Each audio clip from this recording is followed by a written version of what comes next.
Vous l'avez entendu dans le journal, cette jeune fille de 15 ans séquestrée, torturée dans le sous-sol d'un immeuble près de Lyon par deux jeunes filles et son ex-petite amie notamment, qui repose la question de la violence extrême chez les jeunes. Il n'y a pas plus de violence chez les jeunes qu'avant, mais c'est leur extrême jeunesse et le degré de violence qui nous inquiète. Comment en est-on arrivé là ? On en parle avec nos invités. Bonjour à vous, Laure Vespal, merci de nous avoir rejoints. Bonjour. Vous êtes docteur en psychopathologie. Audrey Goutard est avec nous aussi. Bonjour à vous Audrey, pour nous expliquer effectivement les mécanismes qui sont à l'œuvre. Stanislas Godon va nous rejoindre aussi, un délégué national d'Alliance Police dans un instant. D'abord, on va peut-être faire un état des lieux avec vous, Alexandre Hébert. Bonjour à vous. Vous nous expliquez à chaque fois les chiffres. On a l'impression, c'est vrai Alexandre, que les jeunes vont de plus en plus loin dans la violence. Que disent les chiffres ? Eh bien, ils disent que la tendance globale est à la baisse. Regardez, 274 000 mineurs ont été mis en cause par la police ou la gendarmerie en 2016 contre 228 000 en 2024. Ça veut dire que ce chiffre a diminué de 16%. Et c'est pareil pour la part des mineurs mis en cause dans des délits et des crimes. Elle était de 17% en 2016 contre 12% en 2024. Et côté justice, c'est aussi la même chose puisque le nombre de mineurs poursuivis par la justice a baissé de 25% depuis 2016. Et les actes, Alexandre, pour le coup, c'est ce qu'on disait, sont de plus en plus violents.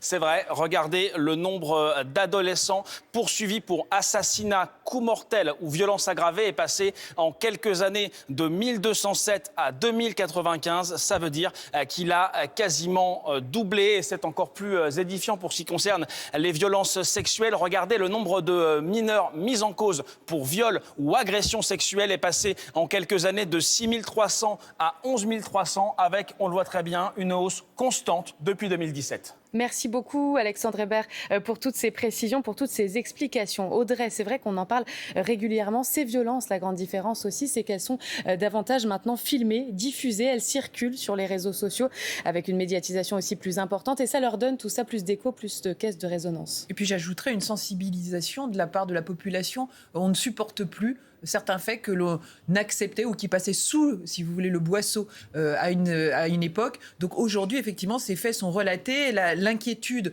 des parents d'élèves, l'inquiétude des parents ou l'inquiétude des parents de victimes est évidemment beaucoup plus exprimée, notamment via les médias. Et puis évidemment, il y a une politisation avec une reprise en main de ces thèmes par la droite et l'extrême droite que l'on note de plus en plus avec des solutions qui sont proposées et avec une remise en question de l'État qui ne ferait pas le job, comme on dit.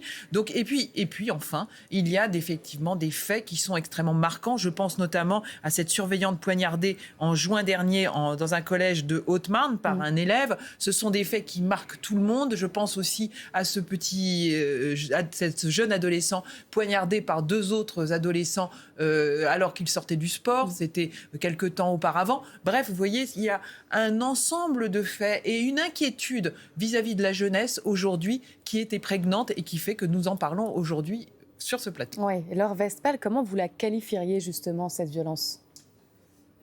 Alors, on entend beaucoup parler effectivement d'ultra-violence, ce qui est un terme qui traduit un peu le registre émotionnel dans lequel on est. Or, cette violence, comme vous l'avez dit, en termes de chiffres et de statistiques, elle n'est pas plus importante qu'avant. Par contre, elle a peut-être changé de qualité, de modalité d'expression, de nature. Et en fait, ce qu'on observe là maintenant c'est plus de violence brutale, plus de passage à l'acte violent, moins de violence transgressive, plus de brutalité, effectivement. Et donc ça traduit plusieurs choses. Ça traduit, déjà, il s'agit d'entendre quand même la violence des jeunes un peu comme le symptôme d'une société. Les jeunes sont souvent le baromètre de l'état de la société. Ce sont des symptômes. Ils s'approprient une violence qu'ils voient sur les réseaux sociaux, exprimée de la part des adultes. Ils se l'approprient. Ils ont du mal à se projeter dans l'avenir, à s'identifier à des modèles parentaux, à des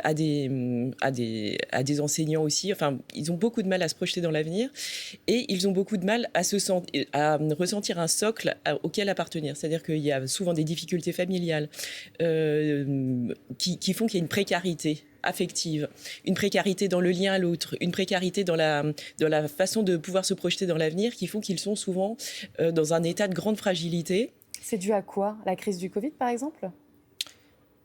Alors, bon, la crise du Covid, elle a pu effectivement accélérer une forme d'individualisation de la souffrance. Parce que là, pour le coup, ce sont des gens qui avaient du coup 10 ans au moment du Covid, puisque ce sont des adolescents de 14 à 17 ans, on va dire. Le Covid est un facteur, mais c'est seulement un facteur. C'est un facteur qui a individualisé la souffrance. Un certain nombre de jeunes se sont trouvés seuls chez eux, avec peu de pairs, PIRS, avec qui échanger, ont eu beaucoup de difficultés à se projeter dans l'avenir. Certains ont eu l'impression que leur avenir a été sacrifié. Il y a eu beaucoup moins de réseaux de solidarité. Il y a une déliquescence du lien social qui s'est produite à ce moment-là. Mais ça ne suffit absolument pas à expliquer cette violence aujourd'hui.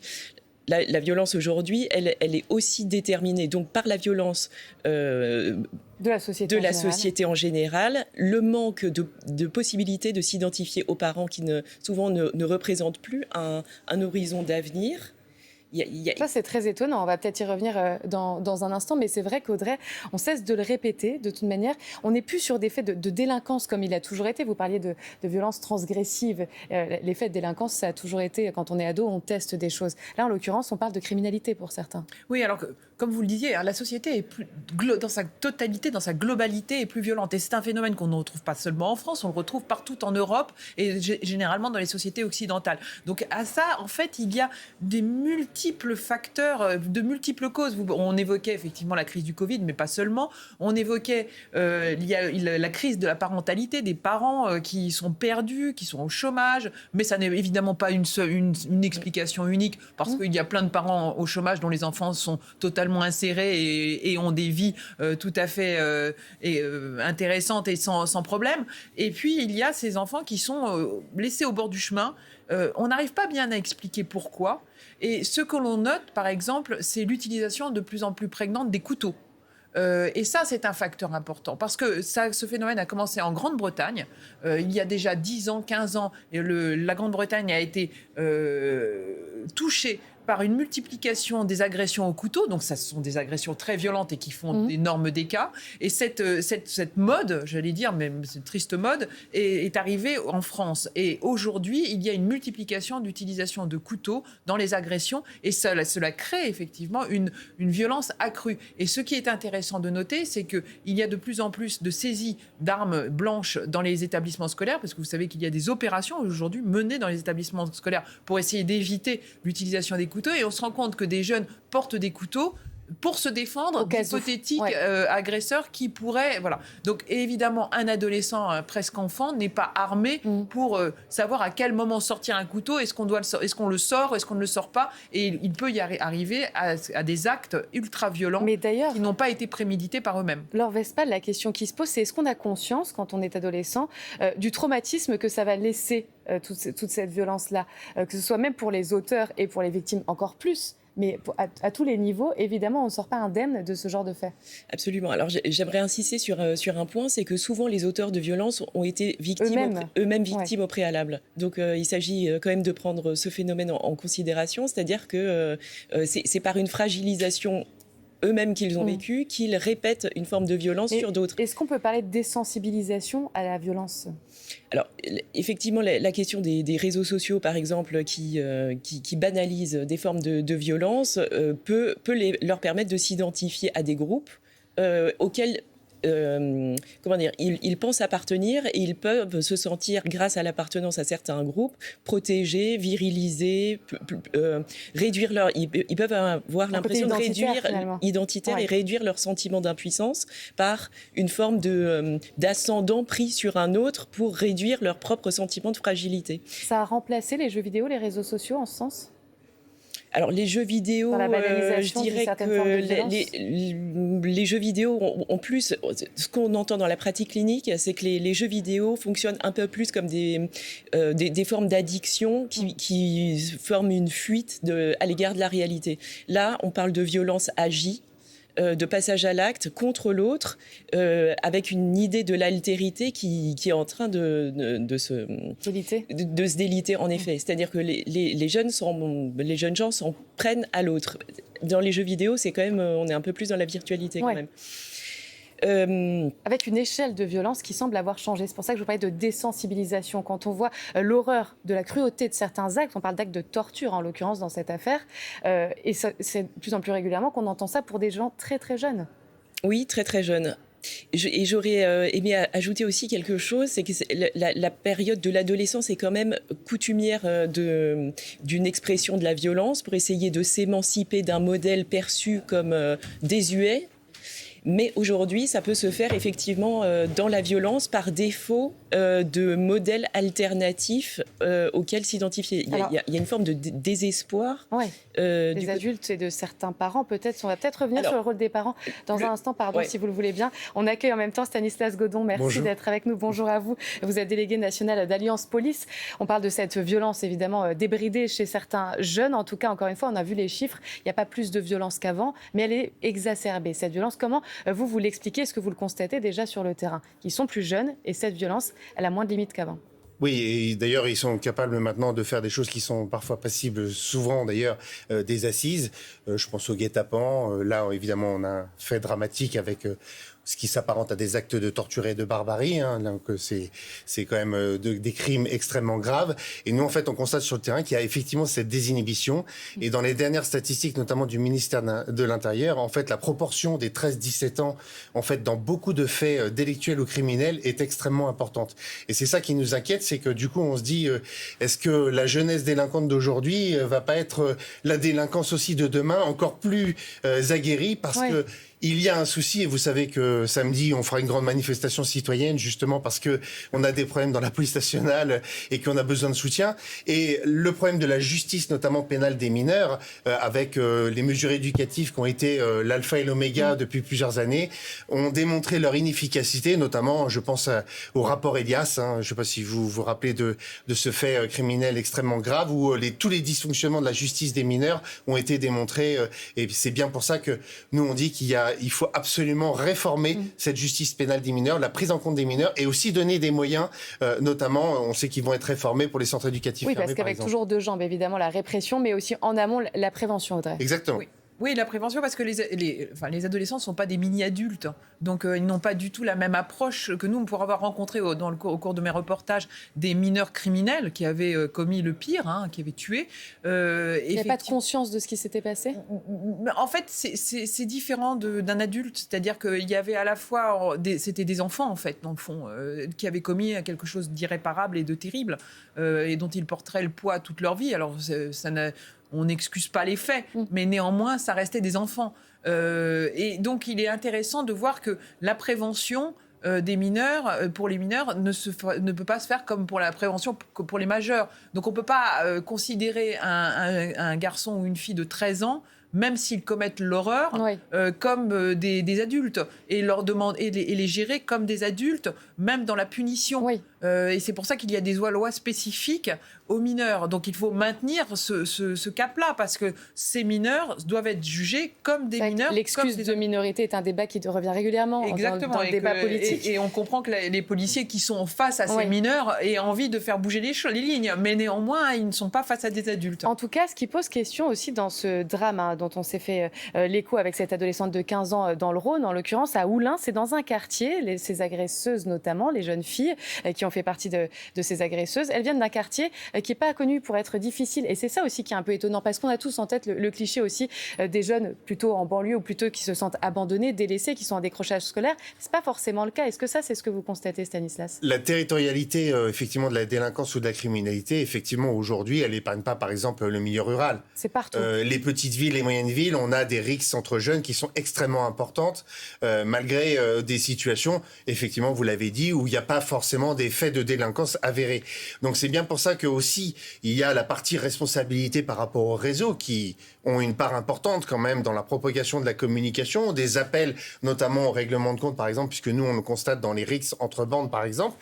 Donc toute cette situation-là, elle fait que non, il n'y a pas de cartographie ou de préjugés de la délinquance, notamment des mineurs en tant que tel. Il y a n'importe quel endroit en France, on peut être, et dans les territoires d'outre-mer aussi, parce qu'il ne faut pas l'oublier.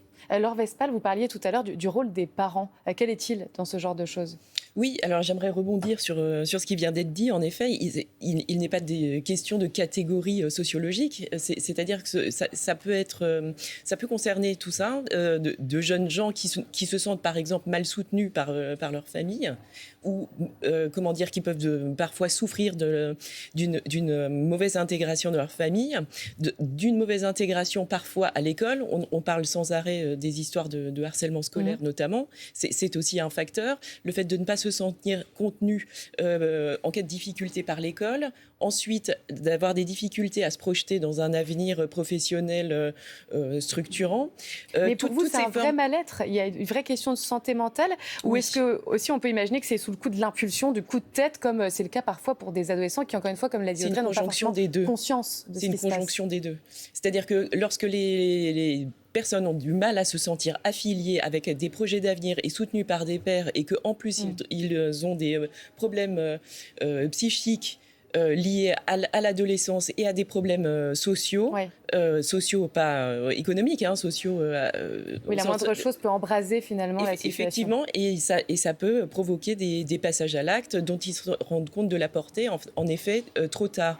Et concernant la répression, une répression sans prévention, quand même, ça me paraît difficile, puisque la prévention contribue à permettre à la personne de se reprojeter dans l'avenir, ce qui est absolument essentiel, parce que punir essentiellement... Je pense qu'on est tous d'accord avec moi pour dire qu'il faut les deux côtés à ce niveau-là, c'est sûr. En l'occurrence, c'est vrai, Audrey, vous le disiez, vous aviez beaucoup été sur le terrain sur ces questions-là. Les motifs sont souvent absurdes en plus. On parle des actes en question, mais les motifs, quand on est adolescent, c'est des peines de cœur, etc. Là, on ignore encore les motifs, mais pour le coup, l'ex-petite amie est dans le coup et la nouvelle compagne aussi. Alors, vous avez tout à fait raison. Parfois, les motifs peuvent paraître complètement surréalistes. Moi, je me souviens d'avoir rencontré deux jeunes adolescentes, mais vraiment des petites mignonnes, 15 ans.